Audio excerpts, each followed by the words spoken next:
पहले लेके चलता हूँ आपको एक छोटी सी वीडियो की तरफ, उसके बाद फिर हम उसको कंटिन्यू करेंगे। तो एक वीडियो है जिसे आपने ऑब्जर्व करना है बहुत केयरफुली, और उसके बाद हम उससे रिलेटेड चीजें डिस्कस करेंगे।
जी जनाब, तो आपने वीडियो देखी और मैक्सिमम वही चीज़ें थी जो कि हमने डिस्कस की थी। हम अब आते हैं ट्रेनिंग एंड डेवलपमेंट की तरफ।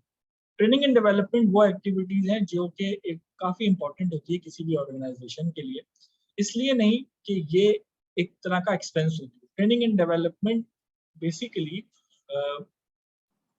कोशिश ये होती है ऑर्गेनाइजेशन की कि अपने लोगों को कंटिन्यूसली मॉनिटरिंग की जा सके, कंटिन्यूसली उनकी मॉनिटरिंग की जा सके, और कोशिश करते हैं ऑर्गेनाइजेशन के वो इस तरीके का एनवायरनमेंट क्रिएट करें जिससे जिससे जो है आप लोगों को उनकी स्किल डेवलपमेंट हो, लोगों की कैपेसिटी बिल्डिंग हो, लोगों की तरफ जो उनकी डेवलपमेंट प्रोसेस है वो इंक्रीज हो, नई चीज़ों को वो सीख सकें। चेंज मैनेजमेंट के हवाले से जब भी चेंज मैनेजमेंट की बात की जाती है, नई स्किल्स को सीखने की बात कीजिए, लोगों में जो रिलेक्टेंसी है वो खत्म। लोग नई स्किल जब तक नहीं सीखेंगे, वो आने वाले जो चैलेंजेस है उनसे कोप अप नहीं हो सकेंगे।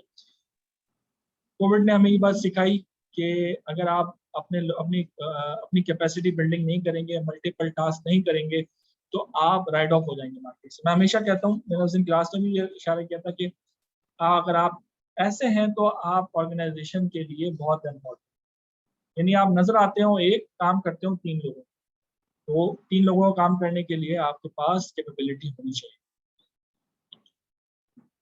पूरी दुनिया में हाइब्रिड लर्निंग प्रोटोकॉल्स स्टार्ट हो गए हैं। पूरी दुनिया में ऑर्गेनाइजेशंस जो हैं वो अब लर्निंग एंड डेवलपमेंट के लिए नए टूल्स को जो है वो मुतारिफ करा रही होती हैं। नए ऑर्गेनाइजेशंस जो हैं वो नए तरीक़ाकार को जो है वो इस्टेब्लिश कर रही होती हैं, जिसमें उनको लर्निंग कराई जा सके, ना सिर्फ लर्निंग बल्कि ग्रोथ हो, परफॉर्मेंस एवेल्युएशन के जरिए आइडेंटिफाई करें। ट्रेनिंग नीड असेसमेंट एक कंपनीज ये एक्टिविटीज करती हैं कि उनकी राइट ट्रेनिंग की असेसमेंट की जा सके और वो इस चीज को एनहेंस कर सके और समझ सके। फिर 14 HR मैट्रिसेस आपके सामने मौजूद हैं, तो हम वन बाय वन डिस्कस कर लेते हैं। Number 1, time to hire. Right time to hire, किस वक्त आपको हायरिंग की जरूरत है। फॉर एग्जाम्पल, अगर आपकी जिस तरीके से हम शुगर केन इंडस्ट्री की बात करें, या हम ऐसी इंडस्ट्री की बात करें जो जिनको सीजन पर डिपेंड कर रहा हो, तो सीजन में बहुत ज्यादा एम्प्लॉयमेंट आती है, तो राइट टाइम ऑफ हायर आपको आइडेंटिफाई करना। कॉस्ट पर हायर, हर पार्टिसिपेंट या हर एम्प्लॉय को हायर करने के लिए क्या कॉस्ट कंपनी बेयर कर रही है।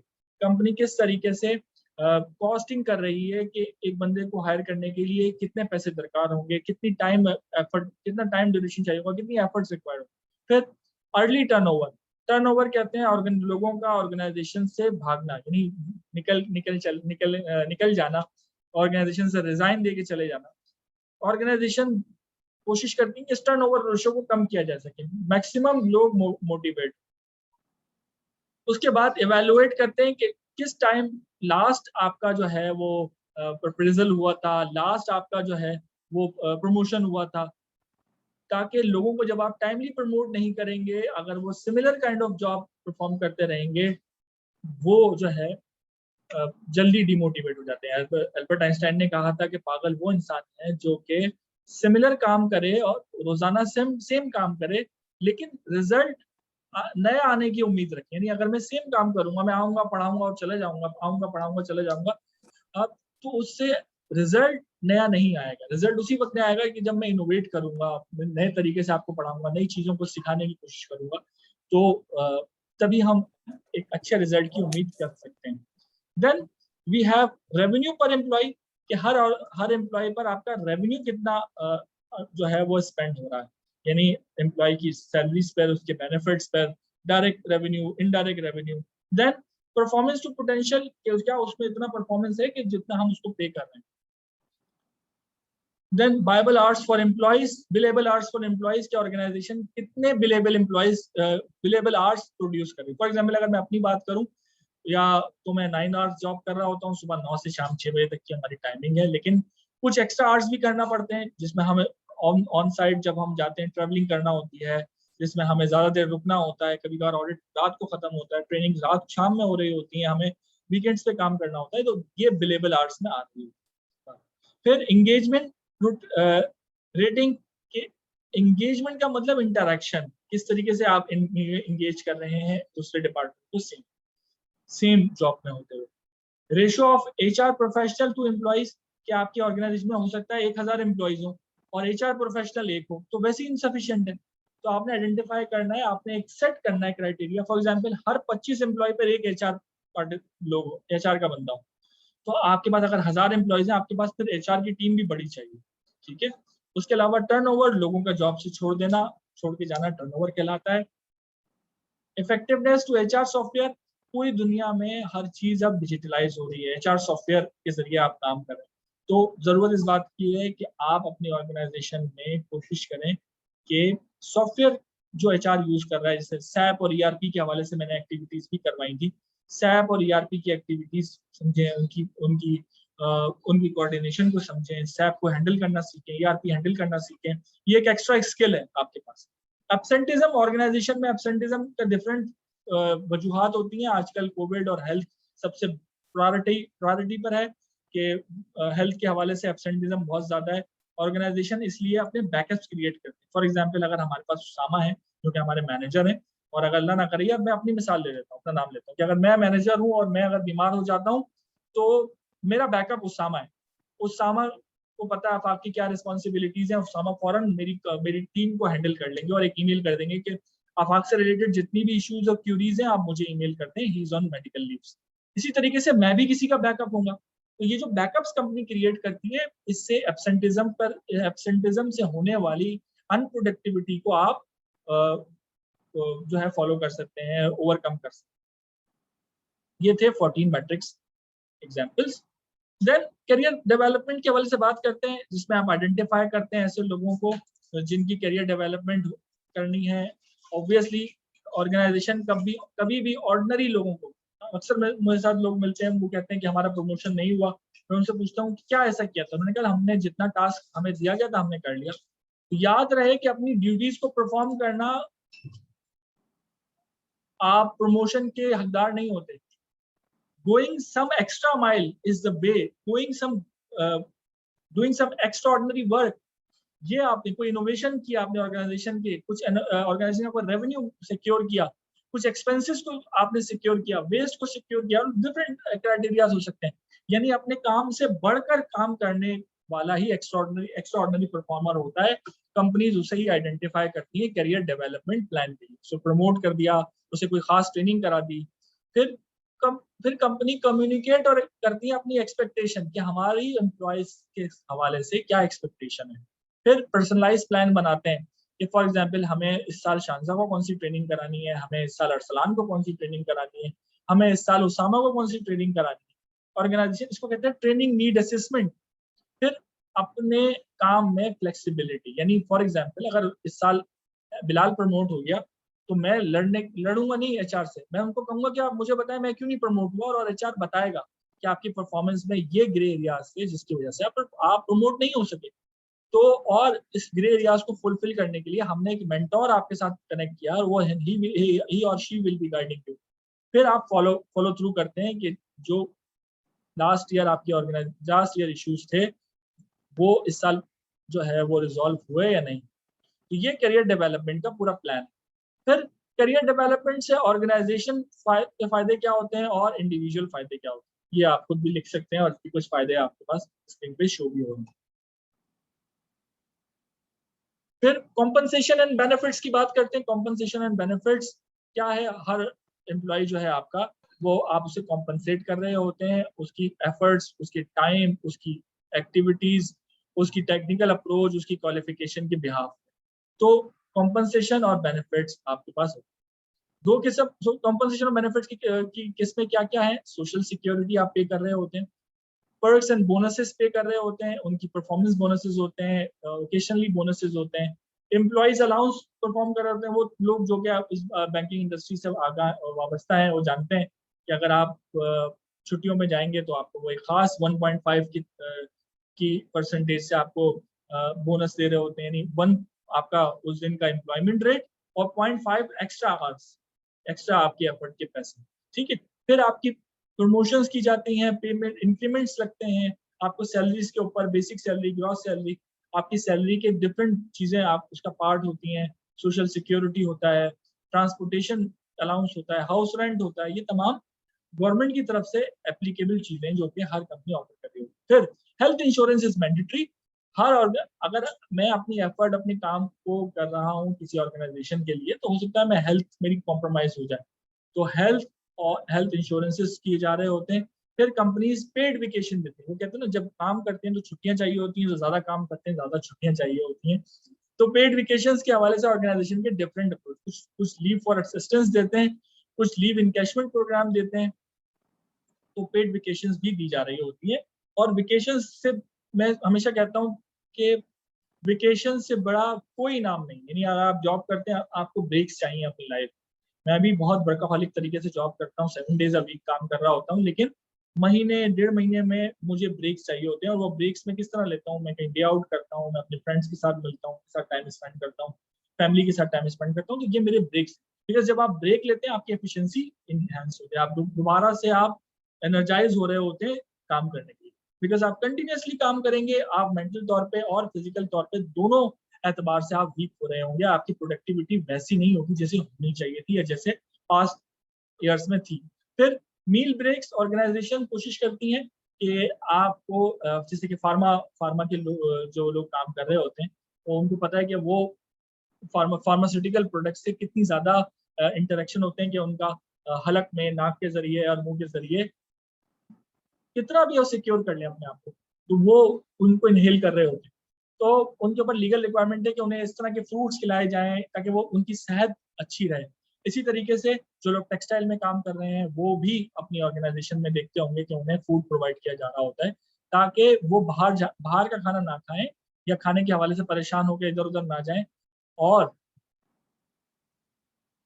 अपने ऑर्गेनाइजेशन में मौजूद कैंटीन से खाना खाएं ताकि वो सेफ तरीके से। फॉर एग्जाम्पल अगर आप बाहर का खाना खाएंगे और आपको डायरिया या दूसरी चीजें हुई तो उसका जिम्मेदारी क्या होगी, जिम्मेदारी ये होती है क्या आप ऑर्गेनाइजेशन में मौजूद लोगों को सेफ रखते हैं, हेल्दी रखते हैं। फिर अचीवमेंट अवार्ड्स आप देते हैं, अचीवमेंट अवार्ड्स में आपका एम्प्लॉय ऑफ द मंथ है, प्रमोशन है, गाड़ी है, और पेड वेकेशन के लिए आपको बाहर भेजा जाता है, अवार्ड्स दिए जाते हैं, अवार्ड शो मुनक्किद किए जाते हैं। तो ये सब एम्प्लॉय बेनिफिट में शामिल होते हैं। 2 तरह के बेनिफिट्स सवालात हमारे कोर्स का हिस्सा है, टेंजिबल बेनिफिट्स और इंटेंजिबल बेनिफिट्स। मैंने क्लास में पहले आगाह किया था।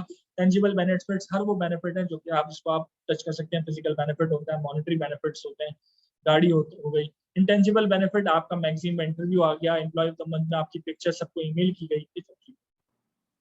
फिर टाइप्स ऑफ कंपनसेशन, बेसिक पे आप पेमेंट दी जा रही होती है, कॉम्पनसेशन आपको एक्स्ट्रा पेमेंट दी जा रही होती है किसी एक्स्ट्रा काम करने की बदौलत। ओवर टाइम अगर आप रुकते हैं, एक याद रहेगा ओवर टाइम का एक अपना क्राइटेरिया है कि आप एक दिन में 2 या 3 आवर्स से ज्यादा ओवर टाइम नहीं कर सकते। ये ओवर टाइम एक्स्ट्रा आवर्स होते हैं। फॉर एग्जाम्पल अगर आपके मेरे आवर्स हैं 9 और मैं 12 घंटे कर रहा हूँ, तो मेरे 3 घंटे ऑलरेडी मैं दे चुका हूँ, ठीक है। तो मेरी सेहत को भी अफेक्ट हो सकता है अगर मैं कंटिन्यू ओवर टाइम करूँ, ठीक है। फिर टीआईपी इनकम, जो आपकी बेसिक इनकम होती है, जिसमें डिफरेंट अलाउंसेस शामिल होते हैं, बोनस आपको मिल रहा होता है परफॉर्मेंस का, रिकग्निशन, अगर आपने स्पॉट रिकग्निशन कर ली, कोई खास काम कर दिया बहुत ज्यादा आउट ऑफ द वे जाकर, तो ऑर्गेनाइजेशन आपको वेट नहीं करती कि दिसंबर में आपकी सैलरी बढ़ाएंगे, वो इमीडिएट आपको मोटिवेट करने के लिए आपको पैसे देते हैं। फिर डिफरेंट बेनिफिट्स हैं, स्टॉक ऑप्शन है कि कुछ ऑर्गेनाइजेशन ने अपने एम्प्लॉयज को जो है वो स्टॉक्स दिए हुए होते हैं, अपने शेयर्स दिए हुए होते हैं, ताकि एम्प्लॉयज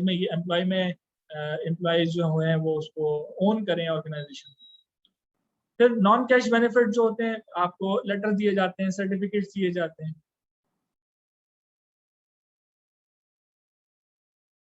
फिर हेल्थ एंड सेफ्टी के हवाले से बात की हमने, दोनों जो हमारे टीम्स हैं दोनों को हेल्थ एंड सेफ्टी के हवाले से एक प्रॉपर क्लास की थी, जिसमें हमने ये बात की थी कि ऑर्गेनाइजेशन हजारों लाखों रुपए खर्च कर रही होती है अपने वर्क एनवायरनमेंट को सेफ एंड सिक्योर बनाने में, बिकॉज ये लीगल रिक्वायरमेंट भी है कि आपके पास जो एम्प्लॉय आए वो सेफ आए और सेफ जाए, ठीक है। इसके लिए क्या करना होता है, सेफ्टी मोटिवेशन एंड नॉलेज दी जा रही होती है, सेफ्टी अवेयरनेस प्रोग्राम बनाए जा रहे होते हैं, इंसिडेंट और इन्वेस्टिगेशन, अल्लाह ना करे अगर कोई इंसिडेंट या एक्सीडेंट हो जाता है जिसमें एम्प्लॉय को नुकसान पहुंचता है, उसकी प्रॉपर इन्वेस्टिगेशन की जाती है, ठीक है।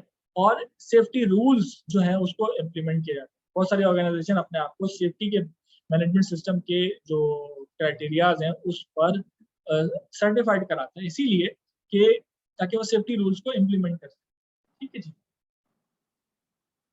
फिर लेबर रिलेशंस जो है वो बहुत ज़रूरी है कि हर लेबर का लॉ जो है वो इम्प्लीमेंट किया जा सके, लेबर रिक्वायरमेंट जितनी है वो फोर्सफुली जो है उसको अमल किया जा सके, सिर्फ कागजों की हद तक नहीं उसका लेबर लॉज को जो है वो रखा जाए, बल्कि ऑन ग्राउंड भी जो है वो तमाम चीज़ें हो रही हैं।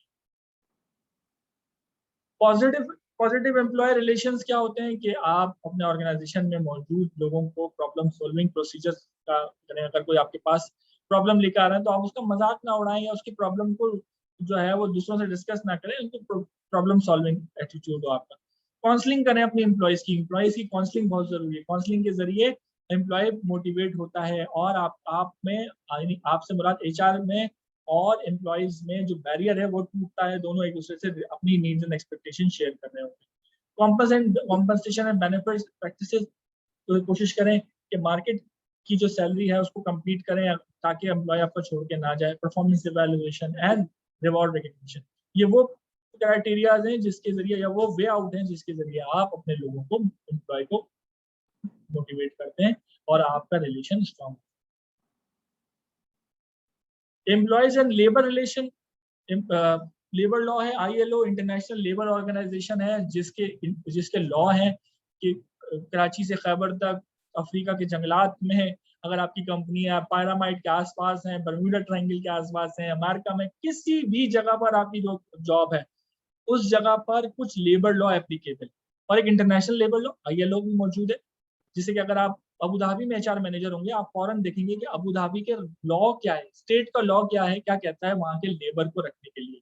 जिस तरह मैं हमेशा गवादर की मिसाल देता हूँ, जब अगर आप गवादर में काम करते हैं या बलूचिस्तान में काम करते हैं, वहाँ का लेबर लॉ ये कहता है कि वहाँ पर आपने 40% लोकल रहने वाले वहाँ के जो रहायशी हैं उनको जॉब दी जाए, ताकि वहाँ के लोगों की जो मॉनिटरी एक्टिविटीज है वो शुरू हो, वहाँ के लोगों की स्टैंडर्ड ऑफ लिविंग ऑब्वियसली थोड़ा सा इम्प्रूव हो, लोगों के पास पैसा है जॉब कर सकें।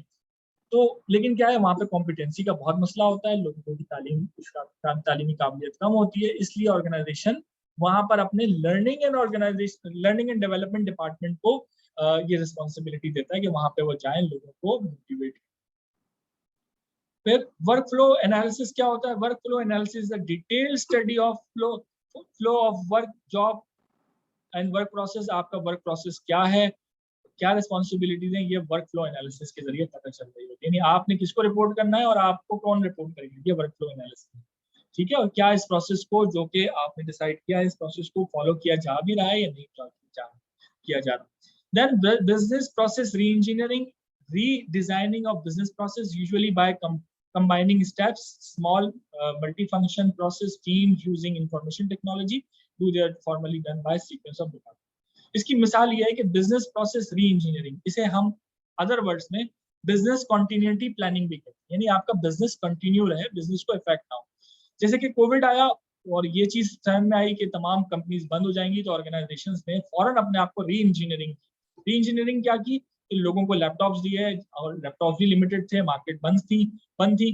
तो उन्होंने कहा कि आप अपना पर्सनल लैपटॉप लेकर ऑफिस आ जाएं, हम उसमें सॉफ्टवेयर वगैरह इंस्टॉल कर देंगे, और जब तक आप वर्क फ्रॉम होम करेंगे हम उस लैपटॉप की खास कॉस्ट आपको बेनिफिट के तौर पर देंगे। क्योंकि आप अपने लैपटॉप को फॉर एग्जाम्पल 6 घंटे इस्तेमाल करते हैं, लेकिन ऑफिस के लिए आपको 12 घंटे इस्तेमाल करना होगा, तो हम उसकी मेंटेनेंस चार्जेस आपको पे करेंगे। जॉब इनलार्जमेंट वो एक्टिविटी है जो कि आप अपने एम्प्लॉयज को आइडेंटिफाई कर उनको एडिशनल जो है एडिशनल एक्टिविटीज, एडिशनल रिस्पॉन्सिबिलिटीज देते हैं। फॉर एग्जाम्पल मैं मार्केटिंग मैनेजर हूँ और मुझे एडिशनल एचआर की भी जिम्मेदारी देती, तो that is my job enlargement. Job rotation means कि मुझे मार्केटिंग डिपार्टमेंट से एक खास टाइम पीरियड के बाद रोटेट कर दिया गया हो एडमिनिस्ट्रेशन में, ठीक है। जैसे कि हम अक्सर सुनते हैं कि मिनिस्ट्रीज चेंज हो गई, फला मिनिस्टर जो है एजुकेशन मिनिस्टर थे, अब वो स्पोर्ट्स के मिनिस्टर हो गए।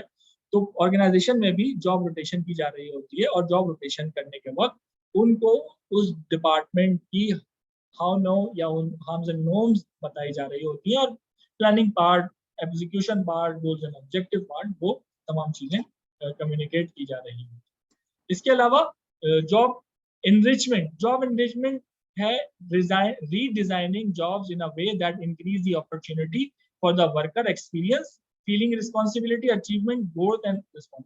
जॉब इनरिचमेंट में हम ऑर्गेनाइजेशन ये काम करती है कि अब वो अपने एम्प्लॉयज की जॉब एक्टिविटी को इतनी फैसिनेटिंग बना देती है कि उसे मोटिवेशन फील होती है। जैसे कि कुछ लोगों को मिलना जुलना बहुत पसंद होता है, तो वो इस तरीके के इवेंट्स में उनको इन्वॉल्व करती है। उनको दुबई एक्सपो में भेज दिया, उनको मलेशियन एक्सपो में भेज दिया। कुछ लोगों की एक्टिविटीज ये होती हैं कि वो ऑफिस में बैठ के काम करने का पसंद करते हैं, तो उसमें उनको उससे रिलेटेड कोई इस तरह की एक्टिविटी दे दी कि रिक्रिएशनल रूम बना दिया जहां पर वो वर्जिश कर सकते हैं।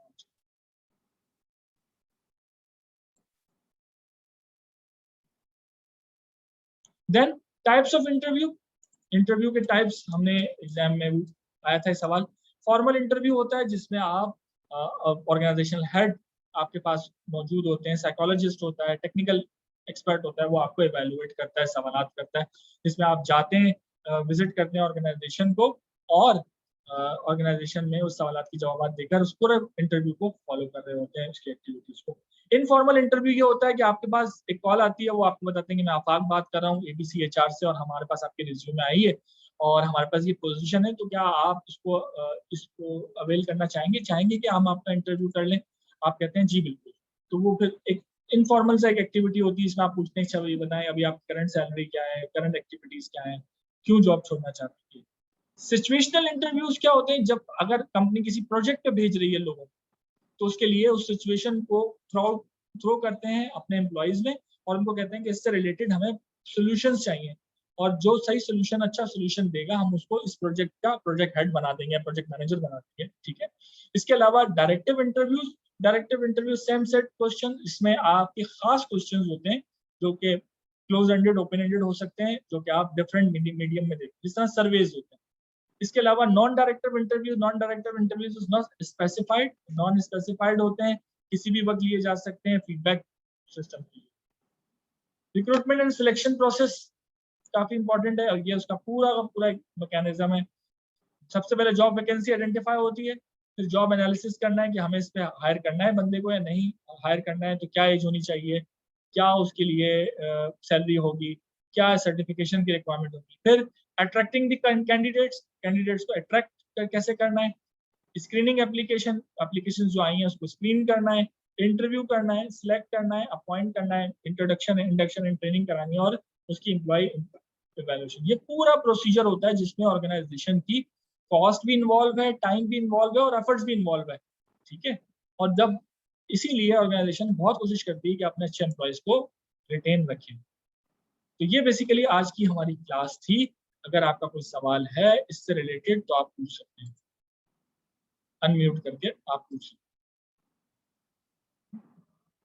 Any question?